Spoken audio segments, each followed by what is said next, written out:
Hey guys, it's Megan. So it has been a while since I've made a really good ranty video. Um, but I read something on Wednesday morning and here we are 2 days later and I can't get it off my chest. And so I decided to make a video to talk about it. So um, Wednesday morning I was reading the New York Times morning briefing, um, which on Wednesday was written by German Lopez. And so obviously, as is the conversation right now, it was all about the tariffs. And I'm not here to uh, debate the merits of tariffs. Instead, what I want to talk about is this really awful, pernicious myth that equates low paying labor with low skill, particularly in the textile trade. And then a couple other little like insidious things that are happening in this newsletter that I think just have to be called out. So I want to start with the thing that like really, really riled me up, which is here where Lopez writes, he's speaking out in defense of no tariffs. And he writes, the United States no longer needs factories with low skill workers to make clothes. And the second I read this, I just was like, making clothes is not a low skill. Like, bro, can you sew a shirt? But seriously, like this is this really unfortunately common myth, and it's a myth for a reason, which we'll talk about in a second. It's this really common myth that equates low wages with low skill. And I want to talk about why that's total BS, because first of all, sewing clothing is not low skill. Really low skill jobs do not exist. Low paid jobs exist, and we'll get back to that in a second. So here's one of the ways that you know that sewing clothes is not low skilled. We have yet to effectively create a robot that can do it. This is still one of the things that requires humans.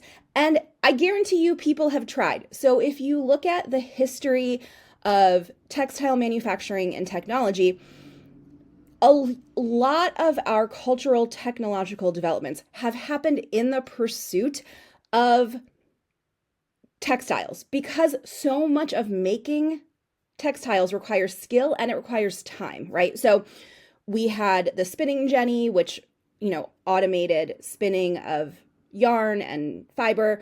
We have the jacquard loom, the power loom. We have all of these developments in textile history to basically take labor out of it because companies, don't want to pay for labor, right? So, but we've never effectively created technology that can sew clothes, because to sew a garment is actually a really, really complex process that requires skill, like a lot of skill.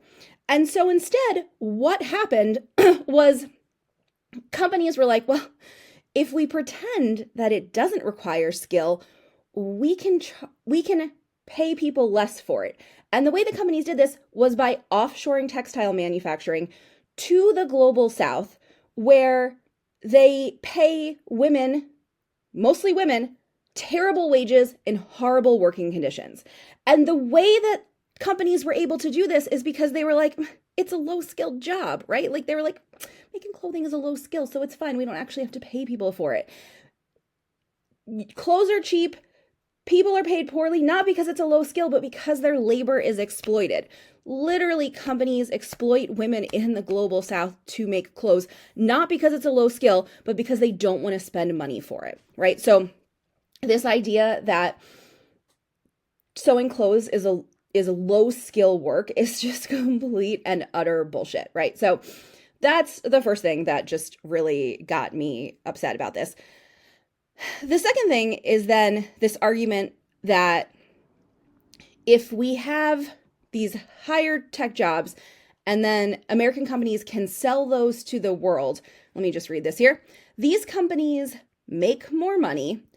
And here's where it gets funny, guys. These companies make more money and they can pour their profits into further innovation, well-paying jobs, and higher taxes to the US government. In theory, this process leaves the country as a whole better off. This is the problem with this secondary statement, is that this, in theory, has never been proven in practice. We know that companies do not pour their profits into well-paying jobs, and they try everything in their power to not pay their taxes. This is like this neoliberal Reaganomics, trickle-down economics bullcrap that we have proven doesn't work. In fact, the day before this piece ran, the New York Times had another piece showing total wealth in the US, basically showing how in the last 30 years, the top 10% of wealth has grown exponentially. And while, yes, the bottom 90% has also grown, you can see how stagnant the bottom 50% is, half of Americans, right? And you can see how, again, most of the growth concentrated in the top 10%. So, like, pay attention to your own reporting, man, because here we have this idea still that, like, if companies make more money, they'll pay people better and they'll pay higher taxes, and that's going to make us all better off. And we've had 40 years of trying this, and it hasn't worked, right? So, like, stop pretending this is how the economy works or this is how corporations work. It is not. We have 40 years of proof that that is not what's happening, right? Okay. And then one last piece here. Just once again, coming back to my initial rant. The argument is then that if we are closed off to trade, we need to pay for factories to make clothes, meaning that we can't then invest in other better paying jobs in advanced technologies. So once again, one, the jobs in those other industries pay better because they are concentrated towards typically white men, right? So, like, again, there is not such a thing as a low-skilled job. There are only jobs that have been devalued by patriarchy, by misogyny, by racism, by colonialization. There are jobs that have been devalued by those things and therefore are paid less. That does not make them low-skilled. It makes them devalued so that we could pay marginalized people less. So just keep that in mind anytime you read crap like this. Also, the idea that, like, there aren't advances happening in clothing, that, like, there's no technology in that field like that. Like, you completely, like, there's so much innovation happening in textiles. Like, textiles are also a technical industry, right? There is innovation. There's actually been innovation happening for centuries, but there's innovation happening now, right? So again, I am not here to debate the merits of tariffs, and I am certainly not pro-Trump. Just be clear about that.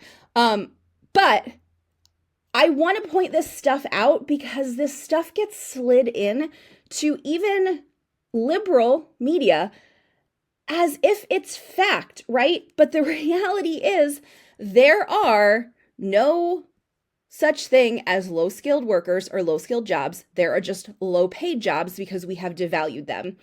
And then when companies make more money, it does not trickle down. Trickle-down economics is not a thing. And part of the reason it's not a thing is because we still have this language saying that there are such a thing as low-skilled workers and low-skilled jobs. And that is just not true. It is simply a tool to pay people less for work that we actually really need. So the next time you see language like that, I just hope that it now pisses you off as much as it pisses me off, because it's just, like, straight up bullshit. And we need to be able to recognize that when we are reading our media.